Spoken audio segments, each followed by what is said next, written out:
Y vamos a estar leyendo un texto precioso, que es el texto de Lucas, capítulo 1, versos del 26 al 38. Leemos en el nombre del Padre, del Hijo y del Espíritu Santo la palabra del Señor, y dice así.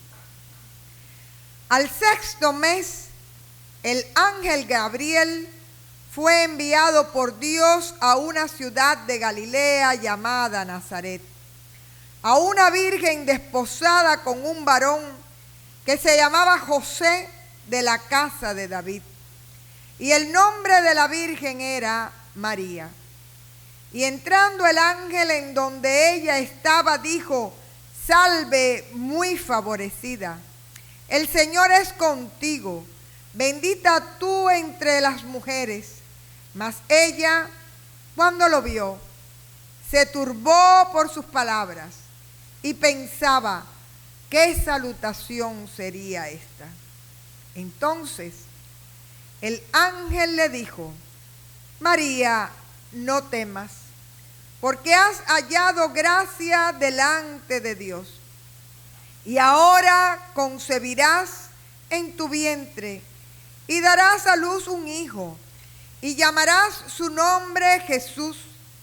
Este será grande y será llamado Hijo del Altísimo. Y el Señor Dios le dará el trono de David su padre, y reinará sobre la casa de Jacob para siempre, y su reino no tendrá fin. Entonces María dijo al ángel: ¿cómo será esto? Pues no conozco varón. Respondiendo el ángel le dijo: el Espíritu Santo vendrá sobre ti, y el poder del Altísimo te cubrirá con su sombra. Por lo cual también el santo ser que nacerá será llamado Hijo de Dios. Y he aquí, tu parienta Elizabeth, ella también ha concebido hijo en su vejez, y este es el sexto mes para ella, la que llamaban estéril, porque nada hay imposible para Dios. Entonces María dijo: he aquí la sierva del Señor, hágase conmigo conforme a tu palabra. Y el ángel se fue de su presencia. En aquellos días, levantándose María, fue deprisa a la montaña, a una ciudad de Judá, y entró en casa de Zacarías y saludó a Elizabeth. Y aconteció que cuando oyó Elizabeth la salutación de María, la criatura saltó en su vientre, y Elizabeth fue llena del Espíritu Santo. Y exclamó a gran voz y dijo: bendita tú entre las mujeres, y bendito el fruto de tu vientre. ¿Por qué se me concede esto a mí, que la madre de mi Señor venga a mí? Porque tan pronto como llegó la voz de tu salutación a mis oídos, la criatura saltó de alegría en mi vientre. Bienaventurada la que creyó, porque se cumplirá lo que le fue dicho de parte del Señor. Esto es palabra de Dios. Vamos a orar. Hermanos, si usted quiere leer el relato de la Navidad, definitivamente tiene que ir al Evangelio según San Lucas. Solamente hay dos evangelios que hablan explícitamente de lo que sucedió en la primera Navidad. Es el Evangelio de Lucas aquel que te recrea no solo el momento del nacimiento en el capítulo 2, sino lo que antecede a este nacimiento, especialmente narrando dos historias paralelas. Una es la de Elizabeth y Zacarías, y la otra es la de María en este primer capítulo. Y estas dos historias se entretejen porque Zacarías realmente recibe también la visita de un ángel. Pero Zacarías, cuando el ángel le da la profecía de que van a tener hijos, le pone peros al Señor. Y le dice: pero mira la edad que ya tenemos. como diciéndole al Señor, ¿tú no te das cuenta que ya el tiempo pasó? Zacarías y Elizabeth habían pasado toda su vida pidiéndole a Dios que realmente ellos pudieran tener descendencia. Sin embargo, en el momento en que Dios les visita, Zacarías tiene duda y por eso es que Dios le pone mudo por todo ese tiempo hasta el nacimiento de su hijo Juan el Bautista. Y cuando aquí comienza el texto y dice en el 6º mes, se refiere específicamente al 6º mes de embarazo de Elizabeth, esperando la llegada de Juan el Bautista. Y en este caso viene la historia donde nos están presentando a esta joven, a María, una joven que está desposada, es decir, es novia de José, pero que recibe la visita del ángel para que sea la persona que Dios escoge para ser la madre del Salvador. Y miren, hermanos, la primera idea que les quiero dejar. En aquel momento, primeramente, la mujer no tenía gran valor. Pero por otra parte, ¿quién era María en un pueblo perdido de Nazaret?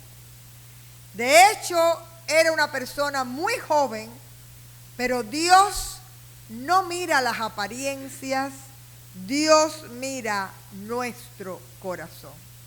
Y lo humilde y lo despreciado del mundo, Dios lo llama y lo usa en sus proyectos de salvación. Si ustedes le hubieran preguntado a María, ella nunca hubiera pensado que iba a ser escogida por Dios. Como puede ser que usted también se sienta que no es digno o que no tiene las condiciones para que Dios le llame para usted servir en áreas muy específicas de la vida de la iglesia o del ministerio del reino en medio de este mundo. Pero Dios mira el corazón y cuando a Dios le agrada el corazón, Dios escoge y fíjense ustedes que el ángel la llama bendita. Y de la misma manera, Dios nos mira a nosotros, Dios nos escoge, Dios nos capacita y nos usa para salvación y para ser agentes del reino. Así que esta primera lección que nos da María en esta mañana es que nadie tenga en poco lo que es, porque cuando Dios quiere glorificarse a través de tu vida, Él lo hace para bendición. ¿Cuántos dan la gloria a Dios? Y usted puede que piense ahí en su corazón, y yo lo pienso personalmente, que yo soy uno de esos casos donde nunca en mi vida pude pensar que Dios me iba a llamar al ministerio ordenado. De hecho, cuando el Señor me llamó, mi primera reacción fue de mucho miedo. Y tengo que confesarlo.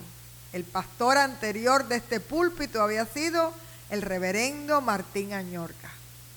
Y yo dije, ¿cómo voy a pararme donde estuvo el reverendo Añorga?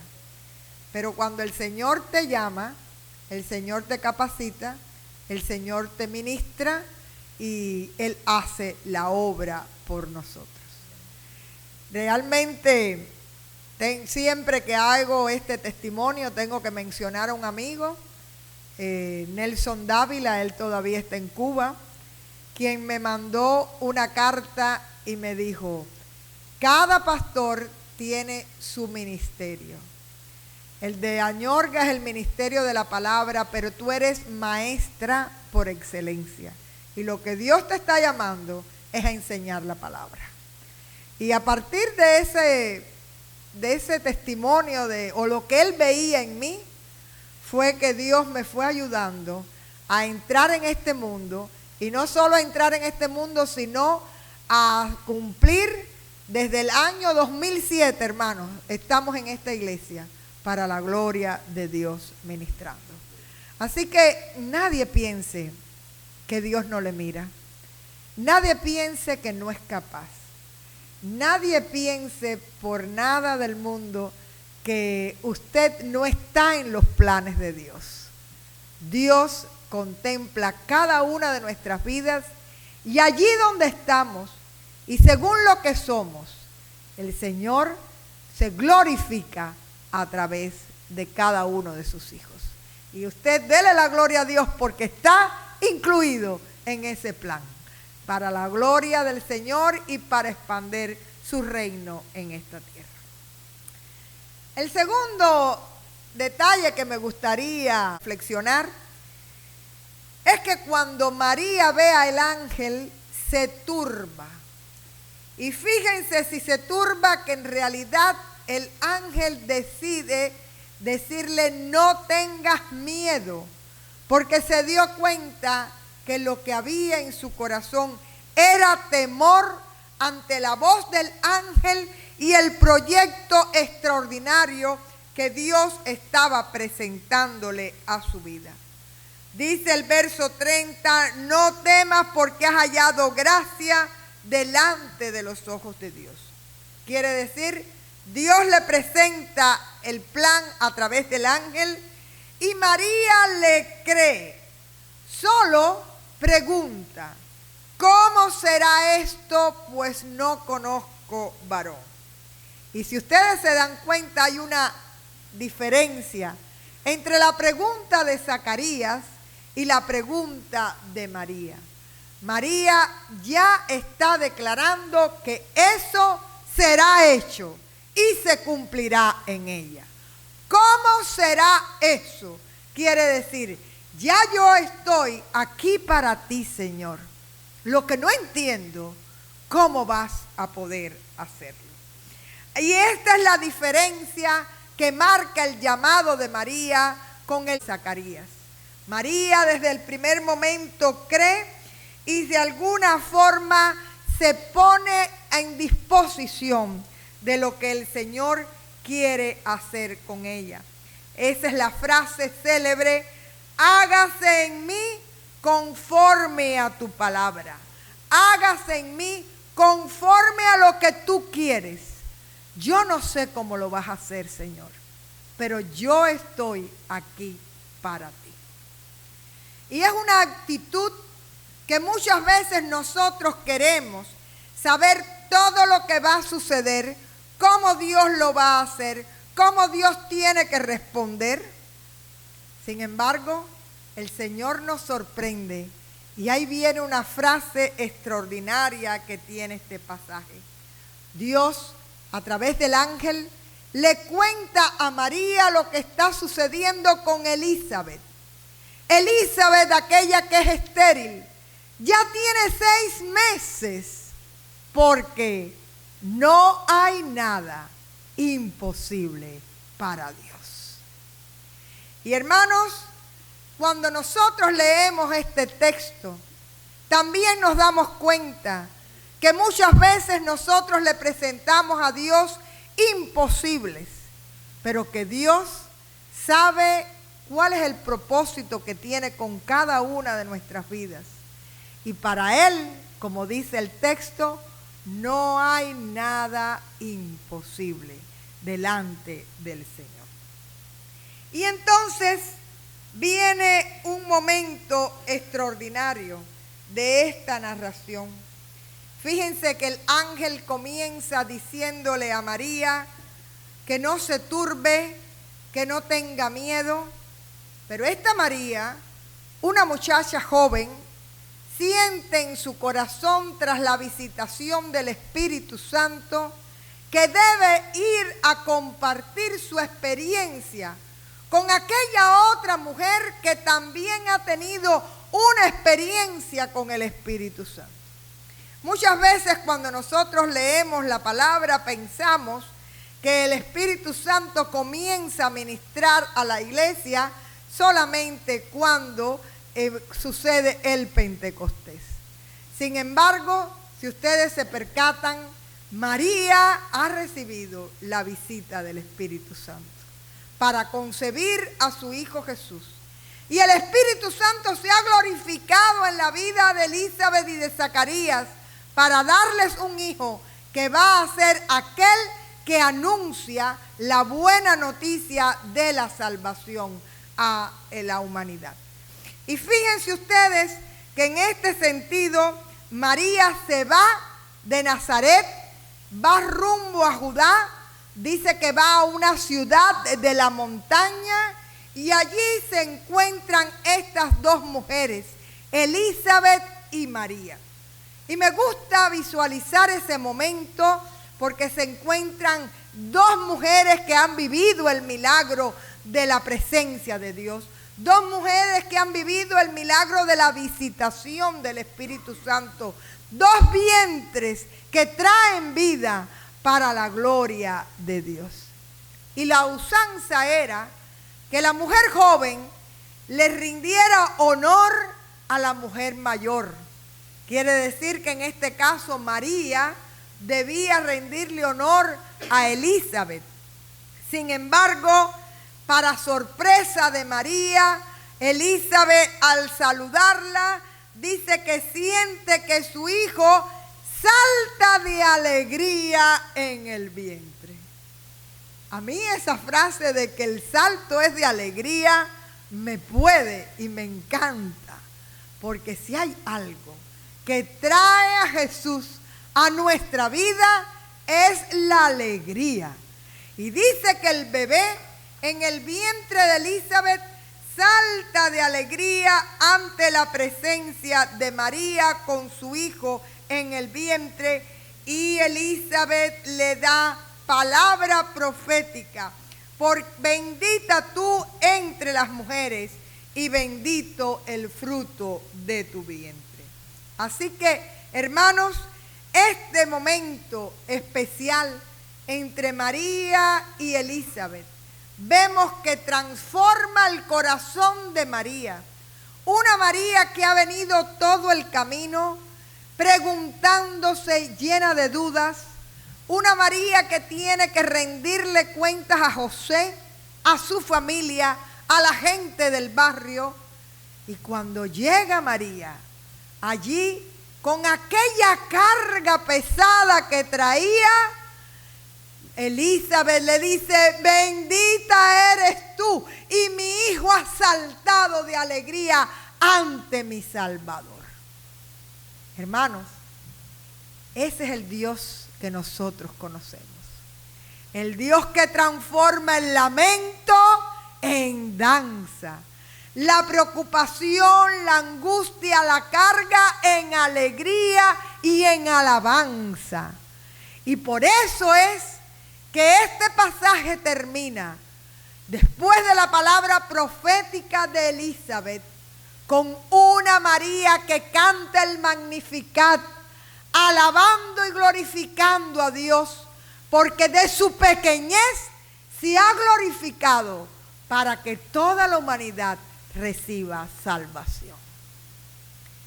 Es preciosa estas narraciones que anteceden a la Navidad.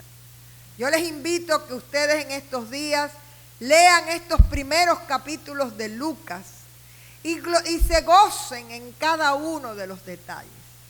Pero en esta mañana quiero dejarles al menos dos ideas. La primera es: Dios te mira ahí en tu pequeñez. Dios te conoce, Dios te llama, Dios te capacita, Dios ministra tu vida y se glorifica a través de ti. Y usted dirá: Señor, pero si mi vida en este momento es un círculo. Pero ahí donde tú estás, el Señor tiene propósito contigo. Ahí con la gente que tú ministras y que te llegan, el Señor te usa. Y no importa nuestra pequeñez, el Señor se glorifica a través de aquellos que le dicen: heme aquí, yo soy siervo tuyo, Señor, úsame a mí, como dijo María.